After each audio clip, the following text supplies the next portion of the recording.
podcast with Maryland Focus and Howard County Roots. My name's Tom Cole, and I'm still in my basement here in Ellicott City, connected to my dear co-host and friend, Candace and Reed. Candace, I'm spending more time with you than my co-workers over the past month, especially this week. I know, it feels like that, right? I mean, we've had a solid week. We had Westmore on Monday. We had Cecilia Munoz on Wednesday. Was that Wednesday? It's all running together. Yesterday. And today we're Thursday. Yeah, that was Thursday. It's all running together. And today we're really happy to welcome Zhubin Parang to our show. Zhubin is the producer of The Daily Show with Trevor Noah, and we're beyond thrilled to have you on. And the fact that you made time to come on and chat with us is amazing. And I think thank you guys. Thank you so much for having me. It was a pleasure to be on. Yeah, I'm obviously very excited to have him because among his credentials is being Section 2 of Georgetown Law School's class of 2006. And this is the last time I'm going to bring that up because I don't want any comparison between me and him for the remainder of the show. He's much more accomplished, much better. Absolutely looking. Not true. I'm a failed lawyer is how I primarily perceive myself. But obviously we're going to get into our three things, and because of our guest today, they're going to be more of a national scope. I'll kick things off with our reopen rallies. You going to the reopen rally, Candace, next week? I'm not. All right. I'm not. I will not be there. Well, so all these people all over the country, and certainly in Maryland, and Zhubin, I don't know if they're doing it in New York City. They're having these reopen rallies to all get together, not wear masks, carry signs around, fighting for their liberty, and really setting us back in terms of all of the counsel we received from public health officials. So much so that I heard earlier today that Dr. Fauci has said that this weekend may actually set us back. Right. In terms of when we can actually reopen. Right. Memorial Day weekend. I mean, I think it's interesting. I heard someone in my neighborhood yesterday talking about a barbecue and having folks over for a cookout. And I was just like, oh, here we go. This is a matter of public health. And, we've talked about this on the show. We've had experts come on the show who have said, that we have to follow the science and listen to what the experts have to say about this. And I understand there's the economic piece to this, and there's certainly challenges that we will see for years to come related to the economic pain that we'll see from this. But that pales in comparison, in my opinion, to losing folks to this horrible disease that we don't have a vaccine for yet. So I will be in the house. I love Memorial Day. Normally we do a barbecue or we do the beach. Last year we were actually at the beach. But this year we'll be home. And I think that's the right decision, not only for my family, but the right decision as a person who feels responsible for protecting others around me. Yeah, I mean, I'm going to stay home because I want to be able to get back with you when it's time to do the show again. Exactly. And that's what all needs to be about. Yeah. What do you think about it? It is very funny to me how President Trump, these guidelines are all President Trump's CDC and health department guidelines, but Trump himself acts like this is some other outside entity that is imposing them on him, the way he always complains about liberating these different states, going out and not wearing a mask, even though his own department. It's weird that I feel like he's trying to play both sides of it, but he ends up, in my mind, looking like a very powerless president, like some guy who has to do this, even though he doesn't want to, but is being made to, even though he's in charge of those departments. It's amazingly that for a president, he comes across like a toddler a lot in this situation. Yeah, like everybody else is his chaperone.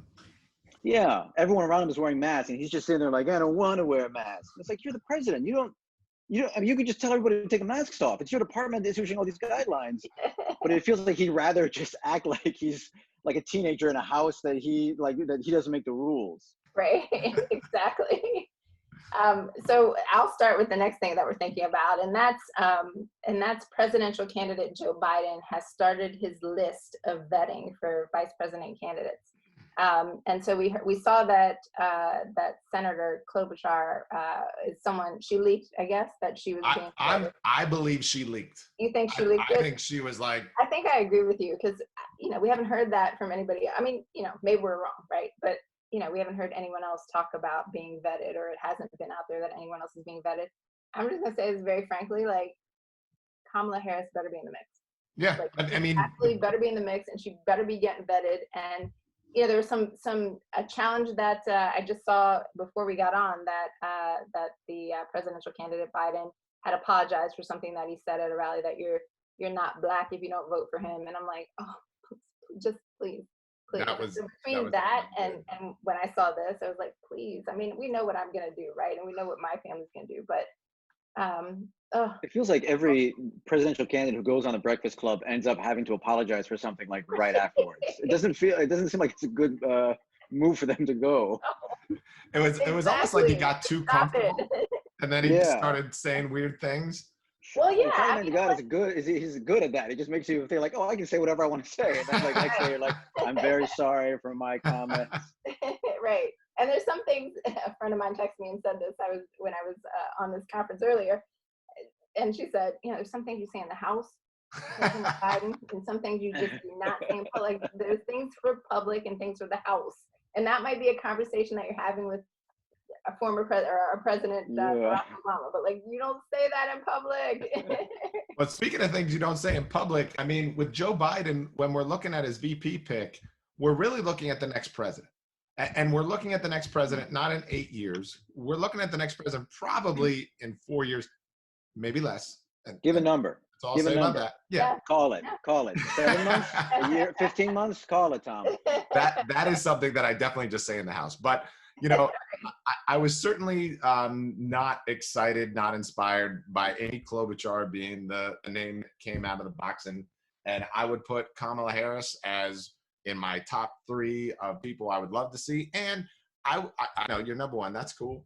But like, what happened today is exactly the reason why it can't be a Biden Klobuchar ticket. I mean, this is something the Democratic Party needs to start moving into its new self. And Joe Biden has liberalized many of his policies, but to take on someone who is probably more conservative than he is in their policies from the Midwest, sure, we can play the whole state politics thing, but it's got to be somebody else. It's got to be someone else that people can identify and say, that's our next president, and be excited about it. Yep. I 100% agree. What else are you thinking about? So the third thing I'm thinking about is that there was a report in the Washington Post. It actually was national news, but Washington Post did some good coverage on it about African Americans and Latinos are 3 times as likely to know someone who has died from the coronavirus. This was a survey that was done. 30% of Black adults and 26% of Latino adults in the country said that they know someone who has died either from the virus or complications related to it. And the context for this is the first thing we talked about. These reopen rallies are not being organized in our African American and Latino communities. Those are the people that are seeing their friends and family members die. And to go forward and to not see the racial component of this, or to not talk about it, makes these reopen rallies racist. It makes them either implicitly or explicitly racist. And so I wanted to bring it up on the show because this, like, when we're saying go back to work, we're talking about our working class going back to work. Our professional class is still going to work in their basements and their home offices and the like. It's people that want someone to serve them a meal, make them a drink, or do any of the other things that our working class are tasked with doing. They're not saying we need to restaff the C-suite or A-suite or whatever it is. And so that's what I'm thinking about. Yeah, I mean, I would love to see the level of focus on reopening be shifted to a focus on how this has disproportionately affected the Black and Brown community, right? There's, I mean, even when you talk about the coverage in the news, like, there is a ton of coverage about these reopening rallies, and there is some coverage about the health disparities piece of this. But this is not the first health disparities issue, right? This is not the first time that we've seen this affect Black and Brown folks and poor folks. And it just drives me crazy. I'm like, what if you refocused your energy and talked about how this affects members of our community? But the truth of the matter is they don't want to talk about that, right? Like, that's not really what their focus is. And this just continues to expose the disparities in our country, and it's frankly sad. And I don't know what else to say about it. It actually hurts my feelings, like, as a Black woman, with a Black child, and who has asthma, right? Who has a pre-existing condition, or who's immunocompromised. And it just seems like the focus on that is completely misguided. And I hope that we continue to talk about why it's important to focus on the disparity piece of this. Absolutely. Would you like to welcome our guest to the show? I would. With that, I would like to officially welcome our guest to the show. Zhubin Parang is a multi-Emmy award-winning comedian in New York City. He is currently a supervising producer and writer at The Daily Show with Trevor Noah after serving 2 years as its head writer. He has contributed to McSweeney's and The Onion and performs regularly at the Upright Citizens Brigade Theater in New York City. Prior to writing for television, he practiced law in New York. After, as Tom mentioned, he received a Juris Doctorate from the Georgetown University Law Center. We are all Georgetown grads, so Hoya Saxa, welcome to the show, Zhubin. We share this with Tiffany Trump now, I'm proud to say, Tom. You and me can refer to Tiffany Trump as our colleague from Georgetown. I've been thinking about that all week. The standard has been pulled back a little bit since we graduated. Well, I mean, to be fair, I don't know her academic history. She could, for all I know, she could argue rings around me. So, congratulations. Is all. There we go. That's all I'm saying. I went to the business. We'll see her at a reunion. Yeah, exactly. That'll be fun. I went to the business school, so I don't have that issue. I'm going to start with one of my favorite questions, which is stories. And Tom gets tired of this and may not want to talk about it, but I want to hear your story. So how did you go from being a graduate of one of the top law schools in America to writing for one of the top comedy shows of our generation? It's because I was very disappointing to one of the top law schools in America. I practiced law for about a few years after I graduated law school. I went to New York. And worked at one of the typical big law firms here. And I think that a lot of lawyers don't realize how different the law is from what they think it is, if they even think about it at all. There's a common kind of person who goes to law school who tends to just be someone who is good at school but isn't good at math. And those people kind of naturally tend to go into law school. And I was one of those people because I liked politics. I liked arguments. I liked policy. And I thought law school would be a fit for that. But law school very much funnels you towards law firms, especially at the higher end of law schools. And I find myself on that track sort of without really thinking about it. And after a few years of practicing law, I realized I didn't want to do this. I was looking ahead at what people 10 years from ahead of me in the firm were doing and all these law firms, and they weren't doing things I wanted to do. At the time, I was also doing a lot of improv comedy at the Upright Citizens Brigade Theater here in New York, which is going through some tough times right now.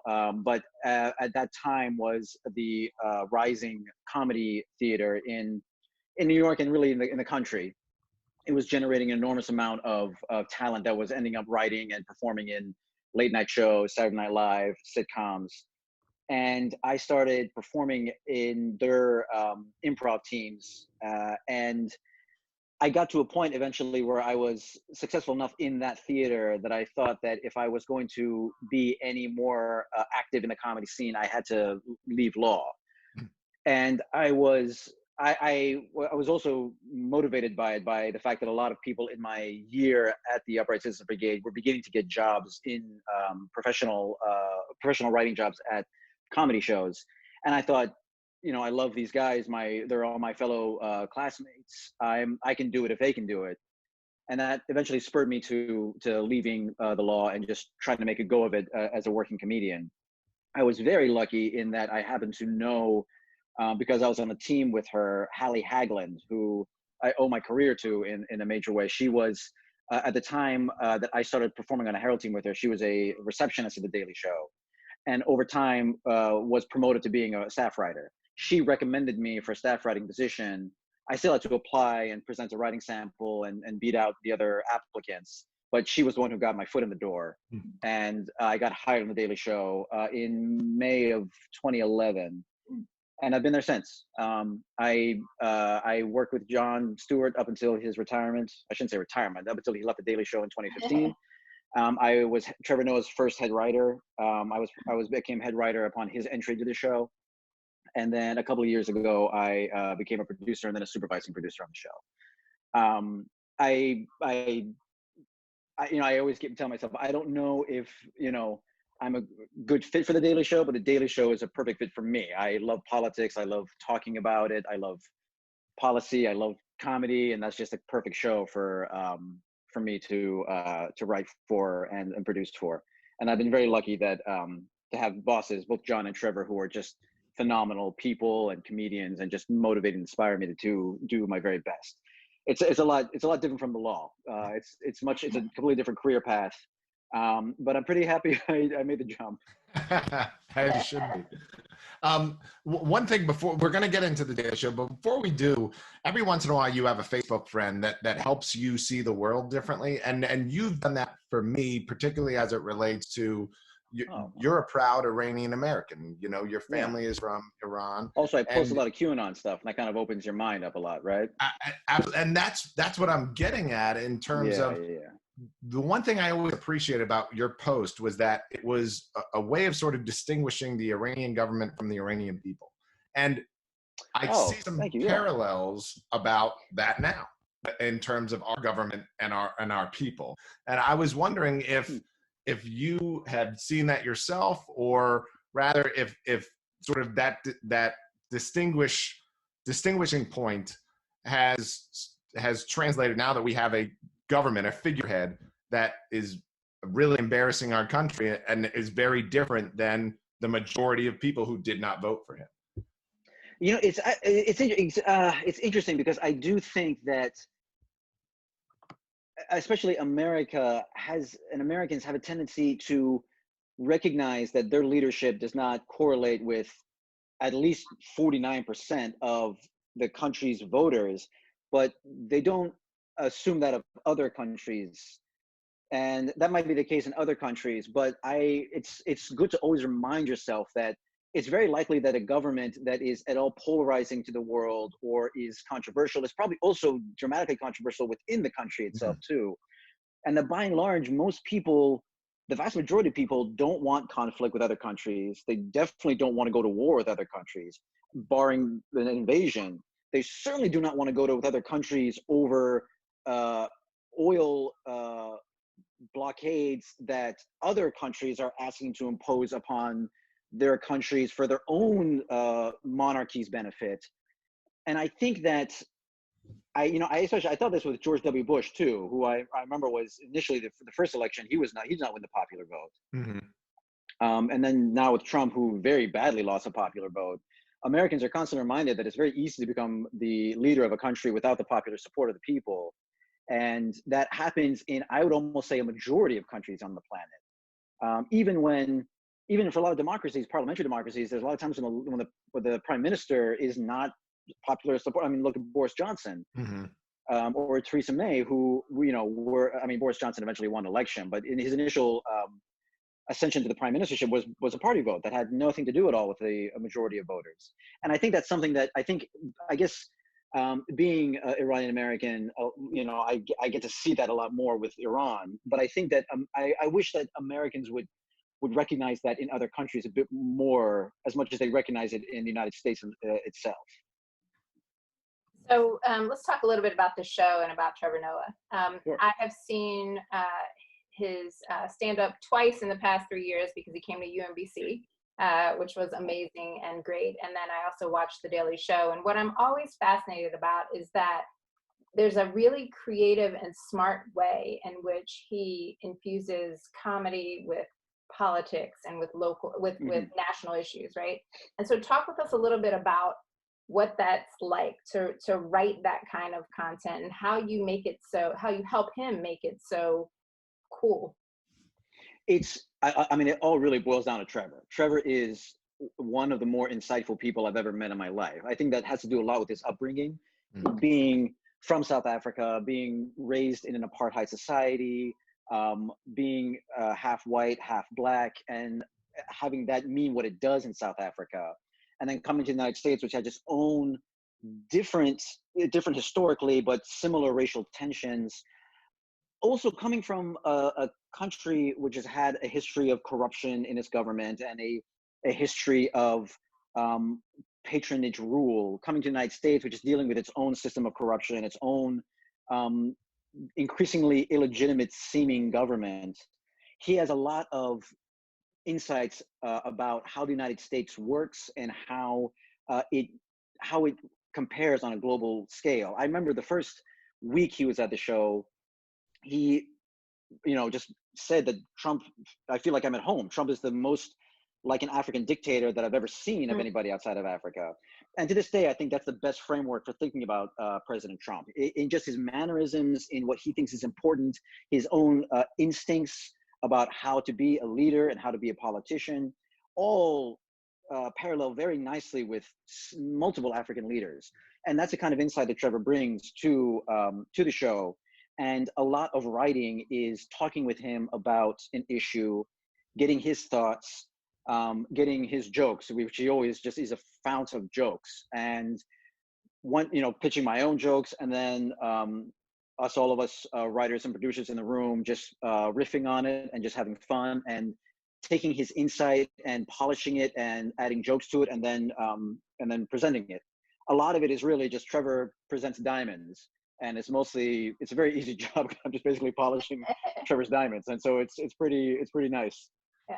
Well, in some ways, one of the reasons I was excited to talk to you, and actually when I first reached out to you about this show, was I would almost feel as if doing satire is more difficult with the President Trump. It almost seems like he is beyond what you can ridicule. And I would be interested. I mean, you see what he does, and it's its own. I mean, people just share his clips on Twitter, and people laugh at the clip without any additional dressing it up. What is it like doing satire with a President Trump? It's definitely it's a mixed blessing. It's a benefit because he's always funny, even when he's infuriating to a lot of people. Even if you agree with him, he's always funny. He just has like a demeanor and a way of speaking and a rhythm that is just funny to listen to. It's a bit harder because he is also, in a lot of ways, he's a very cartoonish character, and whatever he does to such a maximum level that it's difficult to parody that. Even his refusal to accept, scientific consensus on COVID. It's not just that he's, I don't want to wear a mask. He's talking about injecting bleach into your lungs, and that's difficult to parody. It's so heightened already. What you got to do then is you really have to find what it is about the thing he has said or what he is doing, and like with any satire, you have to dig deep into yourself to find out what it is about what's going on that is triggering whatever emotion you are feeling, whether it's joy, whether it's anger, whether it's confusion, and you have to speak to that. That's the only way you can make it authentic, and it's the only way you can heighten without going cartoonish, which you can't compete with Trump on. So a lot of times you have to figure out what is it exactly about the moment and not what Trump is doing. What is it about, for example, that, when Trump says, how about injecting bleach?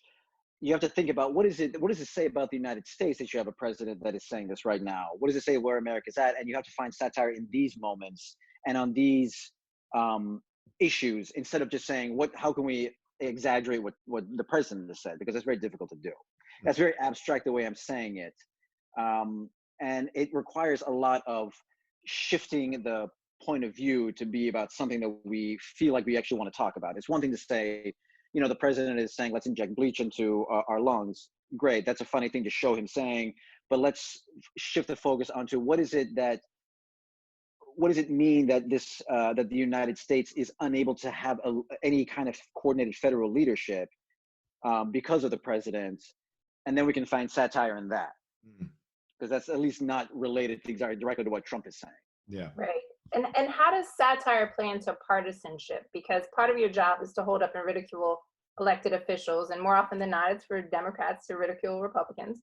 Are you ever concerned that it might present some sort of challenge for the show? No, I mean, we try not to be partisan in our satire. I mean, the president absorbs an enormous amount of oxygen, and so anybody who comments on news, especially from the satirical point of view, ends up, firing a lot at the president just because he is the dominant figure in our planet right now.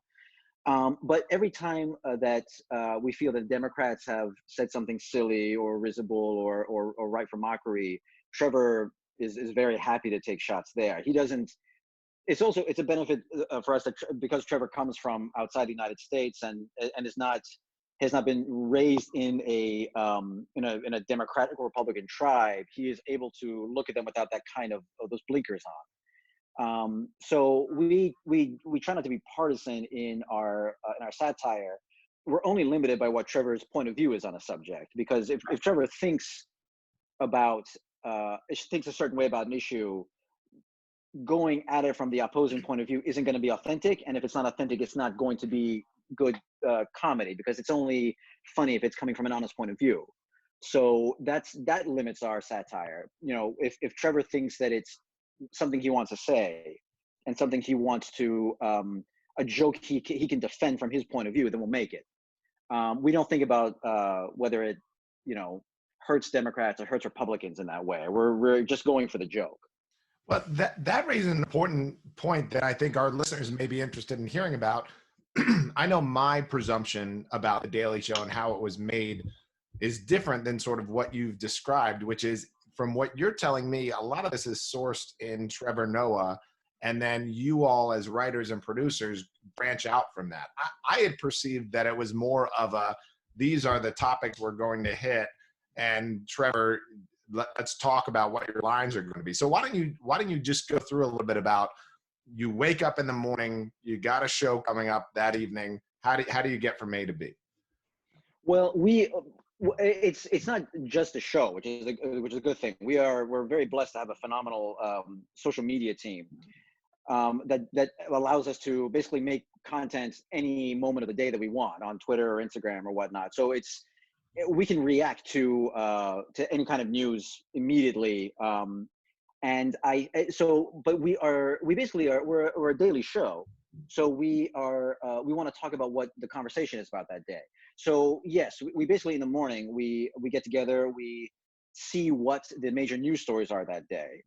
And then we talk about what Trevor thinks about those stories. And we talk about what we can do with the news that's out there. If, for example, Trump has just done a press conference that has funny moments in it, our social media team will huddle with our writers and with their writers, and we'll come up with jokes and ideas, and we'll put that thing out, within 20 minutes. And then for the show, we think about what is is there a larger analytical point that we can make about what's going on today?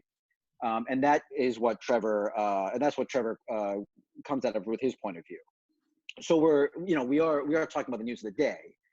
There are also a lot of times when Trevor wants to talk about an issue that might not be in the news of the day. He was very eager a month or two ago to talk about mental health therapies in the Black community, which is not a news of the day topic, but we have a research team that gathered up articles and stories and got us up to speed on what the developments are on that and what the status of it is. And Trevor had thoughts, and we talked about it and made it into a segment.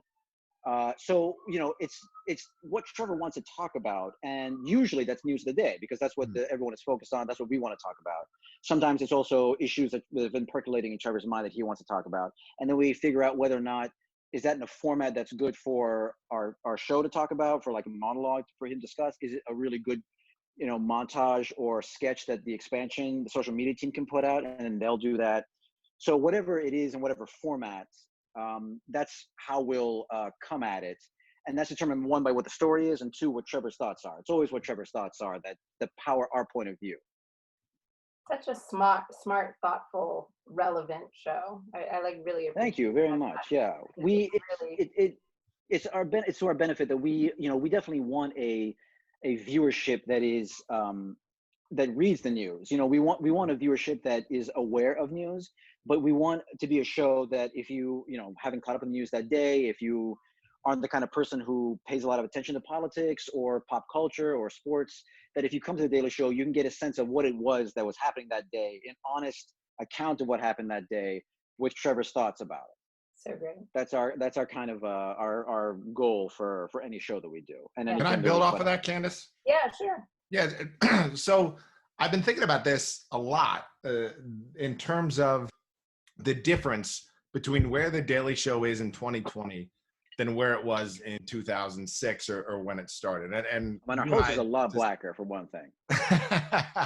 Significantly, but you and I half as much black. discussed over email that very famous, and I would even say the first viral video that I can recall of Jon Stewart on Crossfire, where he makes fun of Tucker Carlson for having a bow tie, calls him a dick. Mhm. It's a great video.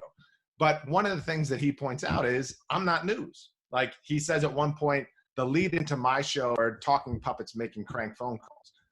But it's different now.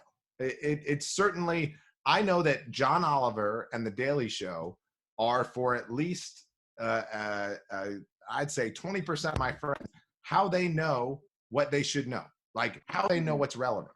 And my question for you is as The Daily Show has evolved and how as media consumption has evolved, have you seen that as taking on additional journalistic or at least curator responsibility in terms of what we say is important, and it's important that we do it, as you said, in a fair way? Here's my issue with that premise, is that we are not journalists, and I feel like saying that we do journalism is insulting to the phenomenal journalists who actually are out there gathering news, having sources, providing original reporting. We fundamentally do not do any of that. We're not set up to do that. We're a comedy show. We take in information from journalists and we comment on it. So I don't like calling us journalists, because I think that's a disservice to the actual journalists who, and many of them risk their lives to provide news and their reporting on situations.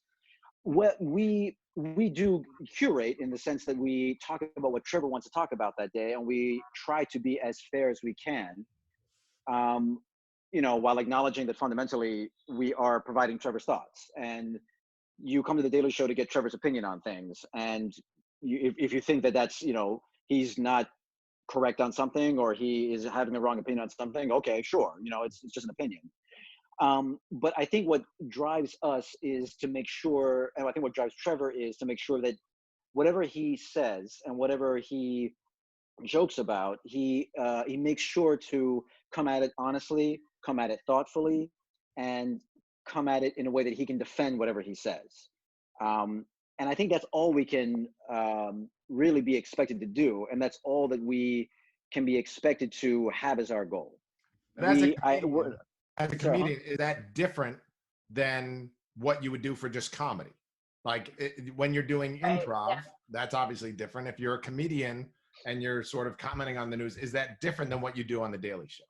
I don't think so. I think fundamentally, as a comedian, all you can be is honest and authentic. You have to. No one should be coming to a comedian for original reporting or for an unbiased source of news. You come to a comedian to get their thoughts and for jokes, and that's what The Daily Show provides. I know our platform is significant, and so I think we try maybe harder than a comedian who is doing stand up in front of 20 people in a comedy club. We take that responsibility seriously. But I think fundamentally it's the same responsibility as any comedian. So before we get to the Elevate 8, which are fun questions that we ask all of our guests, and we now have reached 8, which is great. I mentioned in the bio that you contributed to The Onion, and I know our listeners would want to know, what was your contribution? What did you write about? I contributed mostly headlines to The Onion. I was part of The Onion, I don't know if it's different, but back when I was contributing to The Onion had staff writers who were and are some of the funniest people on the planet. And then they had like a larger pool of people who would contribute headlines. I remember one of my headlines I got, this was 10 years ago, maybe even 15 years ago, so it was a long time. I think one of the headlines that I got on was, nobody's heard from Wyoming in a while. And that was it. And there were other ones that I contributed.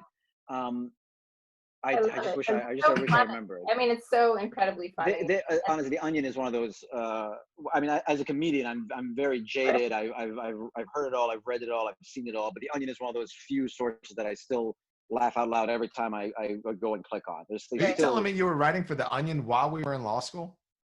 I think it was like the year after we graduated. I got. Oh, wow. I think I was a contributor, if my timeline is correct. That's Yeah. awesome.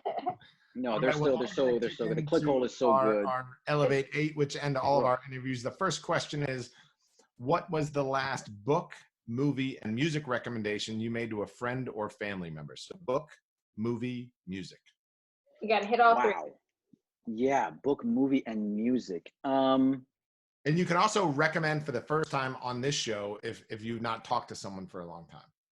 I will.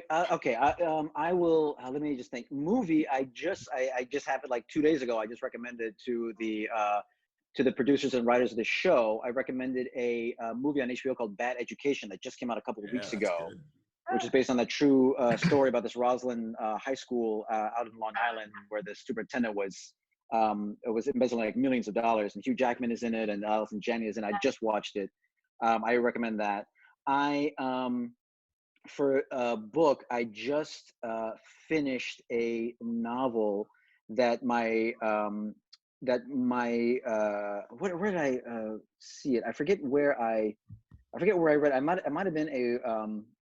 Let me actually look it up right now, if you guys don't mind me. I sure, completely forgot where I got it from, but it's a novel called The New Me, which is I'm trying to find the author of it. It's a novel about I'm so sorry. Let me No, find you're fine. We could just look up the title too. Yeah, actually, look. It's a new me. It's a new me. It's a novel that is about a millennial office worker, who is it's by Hallie Butler. Maybe Hal Butler. I'm not quite sure which one is which, but she is it's a novel about a millennial worker who hates her job and hates her life and hates all the other employees there, and constantly is sniping at all the other employees. And every now and then the novel jumps into the perspective of the other employees and how much they hate her and make fun of her. And it's just this miserable, vicious situation that I think kind of speaks a lot to like office work in the modern era, especially for younger people. It was very depressing in a very fun way. Yeah. How about music? Music, I just downloaded this album by this Iranian American singer-songwriter called Marjan Farsad. But it came out in 2014. It's an album called Blue Flowers, which is in Persian. But the music is it almost has like this like French, Spanish, Persian infusion. It feels like you could hear it in a jazz club in Paris or in Madrid with Farsi lyrics. And it's all very mellow and smooth and very, the lyrics are very poetic. And it's a really nice, I don't want to say smooth because that sounds like it's like easy listening, but it's a very nice, mellow album to listen to. She has a lot in common with Carla Bruni, I think. Cool. Who I knew before she was Nicolas Sarkozy's wife, as a really good singer. But that's a really nice. If you're interested in Iranian Americans producing music, Marjan Farsad is her name, and the album is called Blue Flowers. Cool. Really nice, even if you don't speak the language. Very evocative, very mellow, very nice music, and the lyrics are really beautiful and very melancholy. Okay. And I think Zubin, that's what you those three, right? Yeah. Yep, you got all three. That was all three. What's the most unpopular, benign opinion you And hold? I gave you this question in advance. I don't know if this is necessarily an opinion. It's something I do that gets violently negative reactions from everybody I talk to. But when I am watching television shows, I always watch them at twice the speed. I have a TiVo that lets me double time it, and if I'm watching it on my computer, I have an app on I have a Chrome extension that lets me speed it up. I just put subtitles on. I just watch it at 2 or sometimes 3 times the speed. I just have too much. I don't have enough time in the day to watch shows, so I just watch everything at that speed. Podcasts too, I listen to. You get the gist of the show and you understand the plot and the whole 9 yards. Here's the thing. You'll be surprised to find out. Maybe you won't be surprised to find out. A lot of television shows have a lot of filler in them. Well, that's true. It's tough to produce 50 minutes of content at the rate that television is being produced now. So you'll find a lot of like very dramatic shots, a lot of character brooding moments. They don't actually, once you see it, you're like, I get it. You know, he's very sad that his girlfriend is leaving him. I don't need the full, Vampire Weekend song to play out. I get it. And so you can double time a lot of that. I don't care if this is an it. opinion. This is my favorite response to this question we have ever had. No, this is a great response, but I had to say, like, I live for the drama in these shows. So I'm like, how can you fast forward Vampire Weekend? Like, what? Purely a taste thing. I'm the kind of guy at this point. I'm like, let's just get to the point. I just want to find out what the plot is. Love it. All right, the next question is, what podcasts, if any, are you listening to?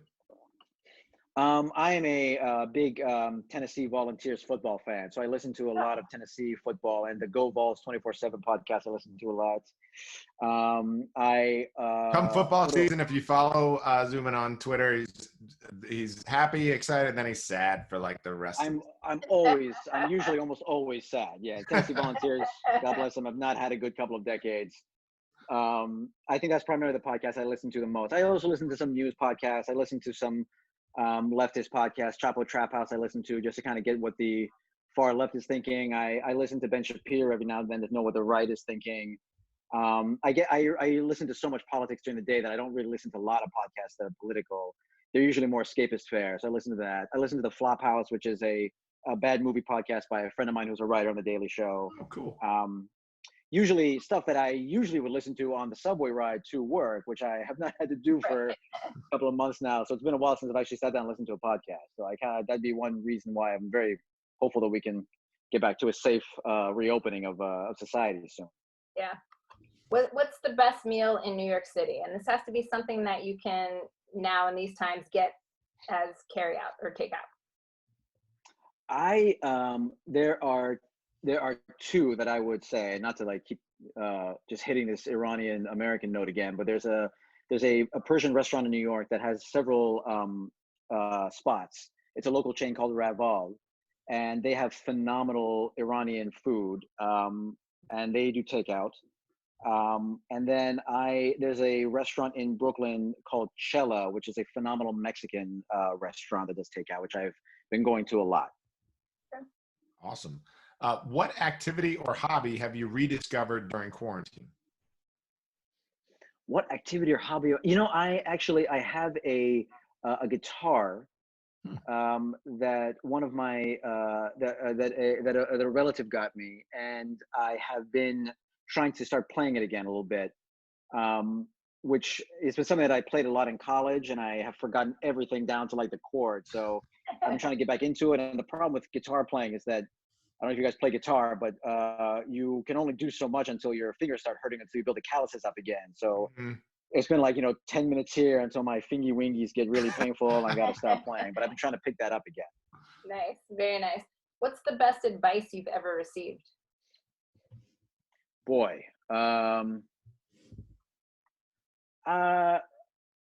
It's funny because almost any advice that does not have a personal resonance to you feels like a very dull platitude. So, I talked to I remember there was a partner at my law firm once that in the middle of giving I don't know the context what it was, but he was trying a speech out, I think, on a bunch of the junior associates. and it wasn't a very interesting speech. It was for some other audience, and so I was just listening to it for notes. But at the end of it, he went off on this discussion about, the best advice I can give you in your career is to find something you love and do it better than anybody else, and that's how you'll find success. And that was one of those things that made me think, oh, I got to get out of this law firm. That's such good advice, and I got to leave. It's not, I don't know if it's the best advice I ever heard, but it's certainly the advice that I acted on almost immediately. And that, I don't know if he knows that, but that was definitely advice that, it's very, very obvious advice, but these pablums and platitudes speak to you in moments, and in all the moments they sound like the most cliched pillow stitching, proverbs that you've ever heard of. Right, and then you reflect on it, and you're like, well, yes. Yeah, it's like, well, that's very obvious. Find something you love and do it better than anybody. Of course, I could say that to anybody, but in the moment, it was like, yeah, this meant something, Yes. What was the biggest challenge or failure, and you can pick between the two, that you experienced in your life, and how did it change you? The biggest challenge or failure? I would probably say leaving my law firm, and embarking on a comedy writing career. I think that was the, you probably know this, Tom, but like lawyers tend to go into law because they're very risk averse, and they're not very good with uncertainty. This lawyer who's on a podcast does not have that trait. You see, but that's the thing. I'm sure you do have that trait, but you overcome that trait. You have to fight that trait. There you go. And that's what I do. I am not very I'm very risk averse. I don't like uncertainty. And it was a big leap to put away a career and a guaranteed income to try my hand at something that I very easily could have failed at and could still fail at. Probably all my greatest failures I bet are probably ahead of me still. And I think that's probably, I would say, is the biggest challenge. Being in this industry, I think is a daily challenge. You never know, none of these jobs are very secure. The job I have, probably just because late night shows tend to be more stable, is probably the most secure of anything in the industry. But even so, my boss changed over at least once. So, I think that's probably, I would say, my biggest challenge. And the question that we ask all of our guests at the end of our show is, what would you do to, and we normally say elevate Maryland, but in this case, we'll say, what would you do to elevate the country? What do you think we need to do to elevate the country?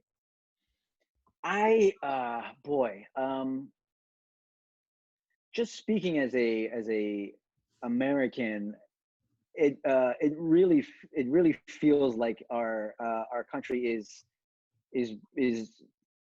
really just cleaving in two. And I think there is a sense now that there is no longer a legitimacy to our shared governance.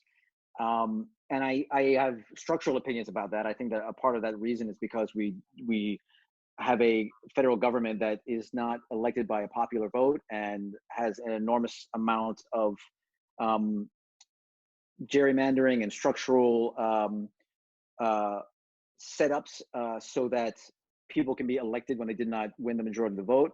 And I think that this has a part of the way to do with it. But I think in general, the country is beginning to feel that whether you're liberal or conservative, that you no longer are represented in any level of government, and that is leading to all sorts of alternative communities and conspiracy theories and separations from a shared idea of what reality is.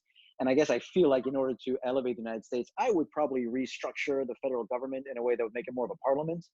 And I think that might go a long way towards at least providing a sense that, well, the majority of people, no matter where you are in the country, can vote, and that vote results in something, instead of I live in New York or I live in Georgia, so my vote does not count whatsoever because it's a red state or a blue state.